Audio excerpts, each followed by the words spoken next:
This, by the way, when I first started to paint, I told you at some point or other, the business of painting where we were making films and we were success and everything was fine. We're living in a penthouse on Lower Fifth, and we had 2 children ourselves, and I had 2, and 1 is on the way and all that stuff.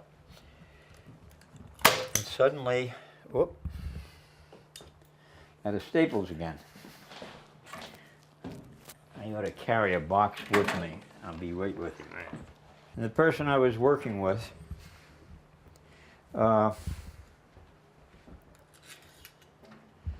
wanted me to go out to the West Coast with them, move out there, and do something they were going to do in Mexico under the well-known feature. I can't think of it right now who it was. And so it was a major decision to be made. We loved our life in New York, and I thought about it. And somewhere in the middle of thinking about it, it occurred to me, maybe in 5, 10 years from now, I didn't want to be making films. I love filmmaking, and I'm very good at organizing and whatnot, and so that helps a tremendous amount. And it helped me get my own, even as a director, I knew everything would come out right. You know what it is in running a thing.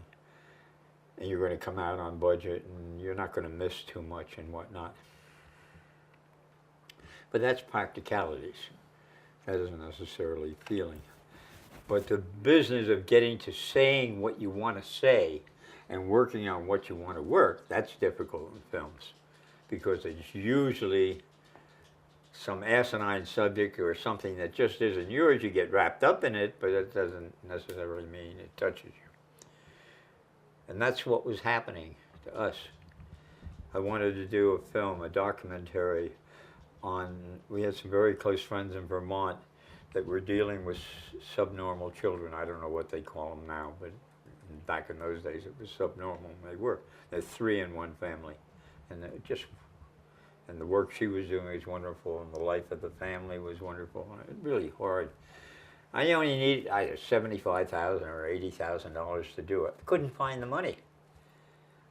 For all these people who would do anything and anything, I couldn't find the money for it. The subject was a little too rough, and this and that, and where were they going to come out? And that got me thinking, too. And then when I got offered this thing on the West Coast, and that meant Barbie and I moving, we decided against that. And then suddenly I said, I don't want to do any more films. And that was it. And what do you want to do? I don't know what I don't have any idea. And I started playing chess in Figaro's Cafe in the village. From about 7, 8 o'clock at night when the kids were going to go to sleep until dawn. They closed on Bleecker Street. Hard on Barbie. Hard on the rent, hard on gastritis and the bills. But nobody, we were successful filmmakers, and nobody could believe that I was going under, that this was happening or anything. And it went on for about 8 months. And I just played chess. And the bills were getting more, and the pressure was getting more, and Barbie's pregnant. And then it didn't happen quite like this, and yet I know it did. I had left Figaro's, and I'm sitting in the circle in the square in Washington Park.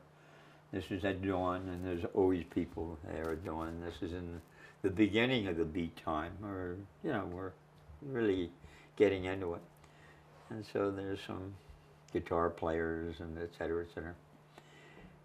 And somebody's sketching, and I was sitting next to him, and, you know, going like this, and stuff is happening right away.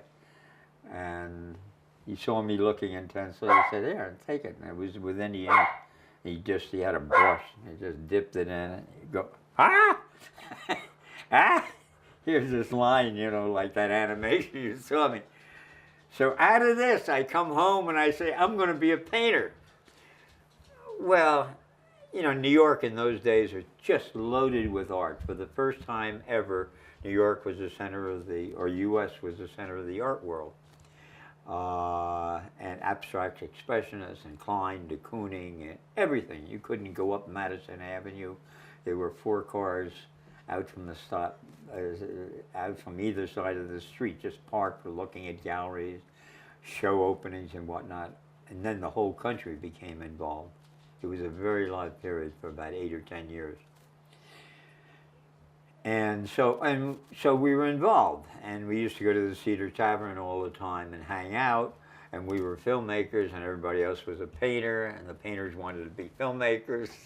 Yeah, but I guess the filmmakers maybe wanted to be painters, I don't know. But the painter image was there, and it was soaked in. I said, I want to be a painter. So Barbie had been a master's in university in art and so on. She hated the idea of teaching, and she was brought up as a teacher, so she never really used it, but that was her whole training. And this all started because I'm stapling this canvas now, and whenever I staple a canvas, I go back to my living room in the penthouse, and Barbie's showing me how to staple the first canvas on. How you do it?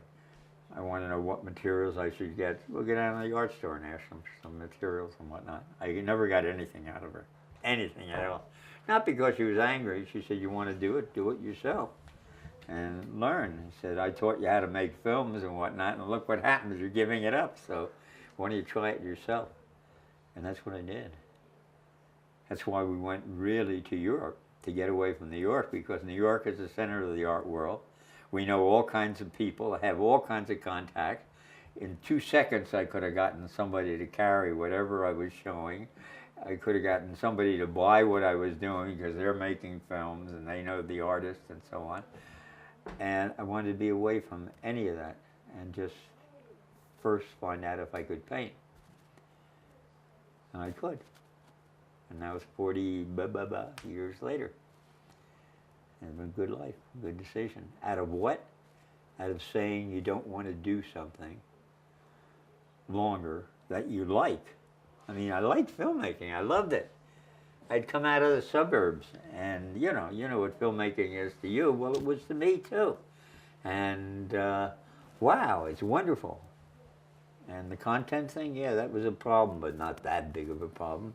And on top of it, Barbie loved filmmaking, and she was great at it.